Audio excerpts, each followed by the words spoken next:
A reading from the first letter of St. Paul to the Corinthians. My beloved ones, avoid idolatry. I am speaking as to sensible people. Judge for yourselves what I am saying. The cup of blessing that we bless, is it not a participation in the blood of Christ? The bread that we break, is it not a participation in the body of Christ? Because the loaf of bread is one, we, though many, are one body, for we all partake of the one loaf. Look at Israel, according to the flesh.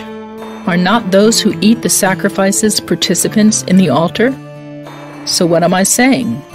That meat sacrificed to idols is anything, or that an idol is anything? No, I mean that what they sacrifice to demons, not to God. And I do not want you to become participants with demons. You cannot drink the cup of the Lord and also the cup of demons. You cannot partake of the table of the Lord and of the table of demons. Or are we provoking the Lord to jealous anger? Are we stronger than Him? The Word of the Lord. A reading from the Holy Gospel according to Luke. Jesus said to His disciples, "A good tree does not bear rotten fruit, nor does a rotten tree bear good fruit. For every tree is known by its own fruit. For people do not pick figs from thorn bushes, nor do they gather grapes from brambles.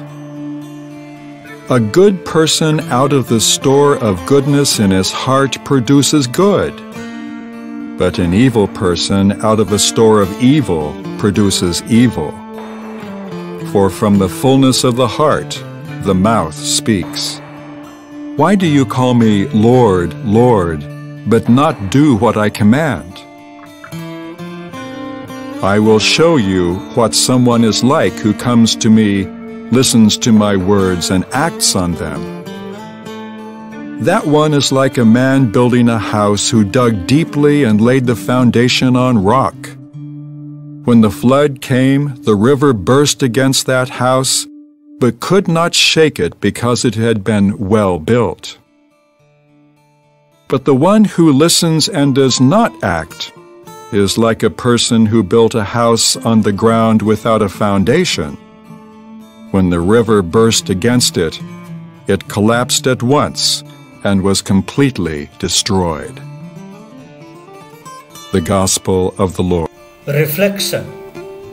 Why does Jesus set figs and grapes over against thorns and brambles? The fig tree was the favorite of all trees for the people of Palestine. It symbolized fertility, peace, and prosperity. Grapes likewise produced wine, the symbol of joy. Thorns and brambles were only good for burning as fuel for the fire. There is a proverbial saying that you know a tree by its fruit. Likewise, a person will produce good or bad fruit depending on what is sown in the heart. Charles Reed said, "Sow an act and you reap a habit. Sow a habit and you reap a character. Sow a character and you reap a destiny." Character, like fruit, doesn't grow overnight. It takes a lifetime. Jesus connects soundness with good fruit. Something is sound when it is free from defect, decay, or disease and is healthy. Good fruit is the result of sound living. Living according to moral truth and upright character. The prophet Isaiah warned against the dangers of falsehood. Woe to those who call evil good and good evil, who put darkness for light and light for darkness. Isaiah chapter 5 verse 20. The fruit of falsehood produce an easy religion which takes the iron out of religion, the cross out of Christianity, and any teaching which eliminates the hard sayings of Jesus and which push the judgments of God into the background and makes us think lightly of sin. How do we avoid falsehood and bad fruit? By being true to God, His Word and His grace. And that takes character. Those who are true to God know that their strength lies not in themselves but in God, who supplies the grace we need to live as His disciples. The fruit of a disciple is marked by faith, hope and love, justice, prudence, fortitude and temperance. Do you cultivate good fruit in your life and reject whatever produces bad fruit? Jesus told another story about the importance of building on the right foundation to reinforce his lesson about sound living. When Jesus told the story of the builders, he likely had the following proverb in mind: when the storm has swept by, the wicked are gone, but the righteous stand forever. Proverbs 10 verse 25. What's the significance of the story for us?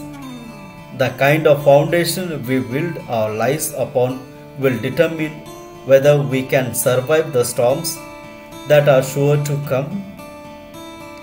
Builders usually lay their foundations when the weather and soil conditions are at their best. It takes foresight to know how a foundation will stand up against adverse conditions. We may fool humans with our speech, but God cannot be deceived.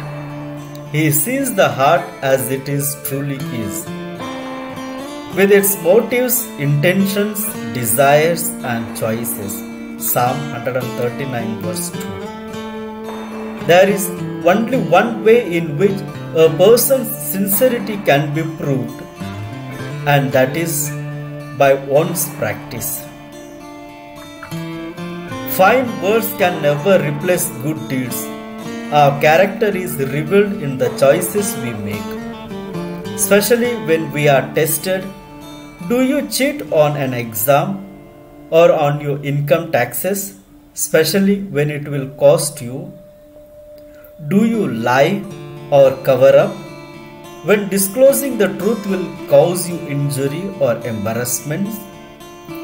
A true person is honest and reliable before God, before himself and before his neighbor. His word can be counted on. What foundation is your life built upon? Lord, you are the sure foundation and source of life and strength for us. Give us wisdom and strength to live according to your truth and to reject every false way. May we be a doer of your word and not a hearer only. Amen.